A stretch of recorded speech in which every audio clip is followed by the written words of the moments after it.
Welcome to Chef Cleo's Kitchen. Today we'll be learning kitchen basics, how to make garlic parmesan white sauce. These are the ingredients that will be needed to make your garlic parmesan sauce. Look closely, I'll be going through step by step on how to make the perfect white sauce. First, you must get your skillet heated to medium-high heat. So now we're going to add 1 cup of milk to the salsa pan and 2 teaspoons of crushed garlic. I'm going to go ahead and bring that to a boil. Next, we're going to add in a half a stick of salted butter. Pro tip, always use salted butter in this recipe because it makes for a better flavor. Now that we've got your butter melted down in the pan, we're going to add our second ingredient. This is all-purpose white flour unshifted. Pro tip, shifting your flour does cut down on the cooking time. However, it is not necessary. Those clumps and lumps will dissipate once we get the sauce nice and combined. At this point, we're going to create a roux. In order to create the perfect roux, you want to make sure that you stir constantly and incorporate all of the flour. Make sure you scrape each side and you use a rubber spatula for the best quality. As you stir up your flour and butter, you're going to see that your flour and butter is going to become smooth and creamy. This is the texture that you're looking for, and this is going to create the best roux possible. All right, so once your roux comes to a bubble, we're going to add our next ingredient, which is chicken stock. You're going to add it slowly, and you want to make sure that your chicken stock is room temperature. As you add it slowly, you're going to continue to stir. Your roux will thicken, so make sure that you're stirring constantly to avoid any clumps or lumps in your roux. This process can take up to 3 to 4 minutes for you to get everything fully incorporated. So be patient, it will come together. Also, pro tip, when you add in the chicken stock, you're going to add in about 2 cups of chicken stock. Your roux will be watery in the beginning, but as it heats up and it cooks through, it will thicken. So please have your creams and your milk on hand so that you can quickly add it to the roux. Now, as you can see here, I am doing a rapid mix, keeping that spatula going. You definitely want to make sure that you use a rubber spatula, or you can also use a whisk. A whisk is perfect to use with this particular dish, and it actually breaks down those lumps from the flour. So as you can see, I'm slowly adding the stock. My stock is room temperature, and I'm finishing up adding that stock. So as you can see, it's super watery, but over time, don't be afraid, guys. It will thicken up. All right, so as you can see here, the stock has thickened and the roux has actually created a very thick and smooth batter. Now we're going to add in our infused garlic milk. Now this is already warm, so this is going to incorporate well with the roux. You want to add it slowly, and this is approximately about a cup of milk, and we have about 2 teaspoons of garlic. The pro tip here is to make sure that you add the crushed garlic to the milk and cook it prior to adding it to your roux. This will maximize the flavor that you're going to get from this white garlic parmesan sauce, and it's uber good. And also, it will soften the garlic. So you want to make sure that you do a pre-boil to your milk prior to adding it. And as you can see, I'm using a rubber spatula, which makes it very easy for me to scrape the sides and to get this incorporated. Also, guys, pro tip, continue to stir. Stirring will keep your sauce from sticking and getting clumped. Now, I'm going to be adding in about a half a teaspoon of nutmeg. This brings out the flavor. Now, when you're using dried nutmeg, you want to make sure that you use less because it's not fresh. It's actually store-bought and it's pre-packaged. It's going to be a little stronger than fresh nutmeg. So we're going to only use about a half a teaspoon. But if you like to grate your nutmeg and you buy it fresh, you can use up to a full teaspoon of nutmeg. Then right here, we're going to use that salted rosemary.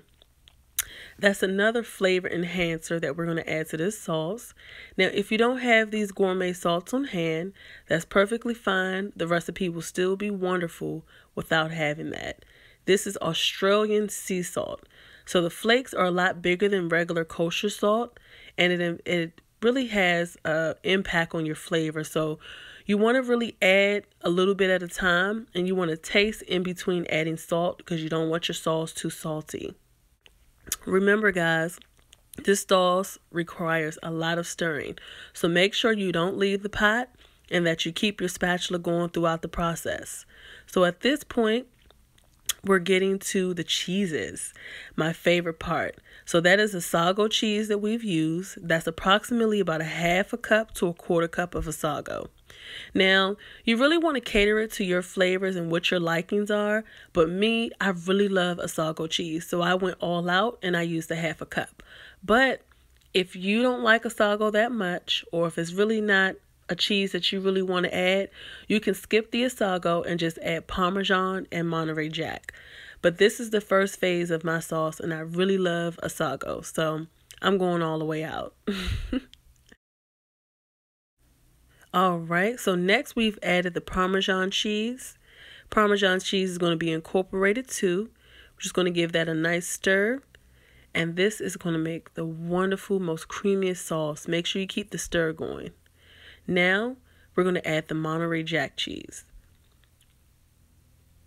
This cheese is very mild in flavor, so it's not going to overpower your Parmesan or your Asago, so that's really good. And we're adding approximately a half a cup. Now, again, cheese is your best friend. So you can add as much as you want or as little as you want, but don't go overboard because it'll make your sauce too thick and it won't have that smooth consistency that we're looking for.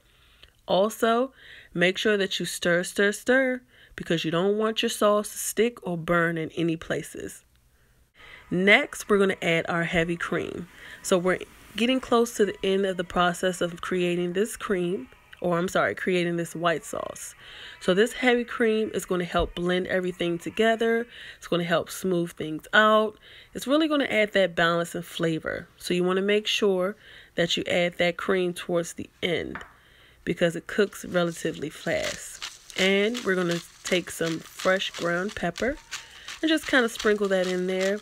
That's basically to your liking. You know, a lot of people don't like ground pepper, but this is something that you can add. It really enhances the flavor. Next, we're going to add my favorite, cream cheese.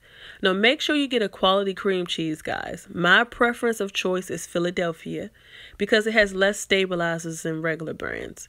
So definitely make sure that you get a good cream cheese, and we're going to add some Worcestershire sauce. Just a couple shakes, approximately 1 teaspoon or half a teaspoon will do. Don't do too much Worcestershire sauce because this will change the flavor. Also, taste your sauce throughout the cooking process so that you will know the exact amount of salt that needs to be used. I've tasted mine and I think it needs a little bit more salt. So I'm going to add that in. Then we're using Jamaican all-purpose seasoning. This stuff is great. We're going to use approximately 1 teaspoon. I'm using 1/4 teaspoon to measure it out. But you can use approximately 1 teaspoon of the Jamaican all-purpose seasoning. It's wonderful, guys. So go ahead and give that a stir. Get it nice and incorporated. Make sure that you scrape the sides because you want to make sure everything is mixed in nice and well. Once you do your final mix, you're going to add in a little bit of olive oil. This is going to help with 2 things. Number 1, it's going to help with the skin that forms on the top of your white sauce when it's starting to cool down. And also, this is going to help smooth out your batter.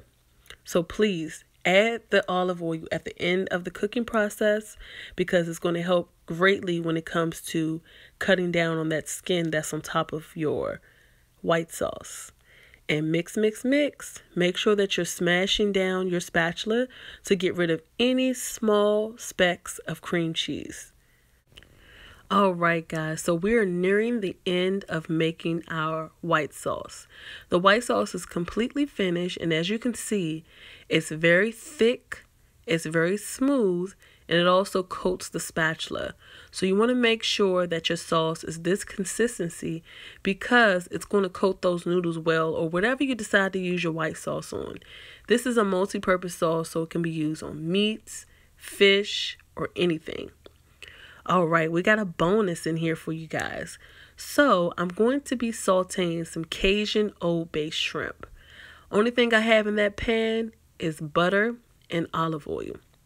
So I've added my butter, my olive oil, heated that pan up, and then I'm going to add my extra large shrimp. Now this shrimp has been peeled, washed, and butterflied. And as you can see, it's going to fry up nicely. Just make sure that you butterfly your shrimp for proper cleaning techniques. And also you want to make sure that you fry it good on each side. Now I've coated these shrimp with Cajun seasoning, Old Bay seasoning, Jamaican all-purpose seasoning, and also garlic powder. But you can use whatever seasoning floats your boat. Just make sure that you use shrimp because this meal is perfect with fish. So I've already tossed the shrimp. I flipped it over, as you can see. It's cooking really well. You want to make sure that your shrimp don't overcook. So about 2 to 3 minutes into the cooking process, you want to flip your shrimp and make sure that it gets nice and incorporated in that butter. Everybody loves butter. It's gorgeous, guys. Look at it. Love it. Thank you for tuning in to Chef Cleo's Kitchen. For more videos, follow me on YouTube. That's Chef Cleo's Kitchen. Or you can visit my website, thetastyspoonmenu.blogspot.com.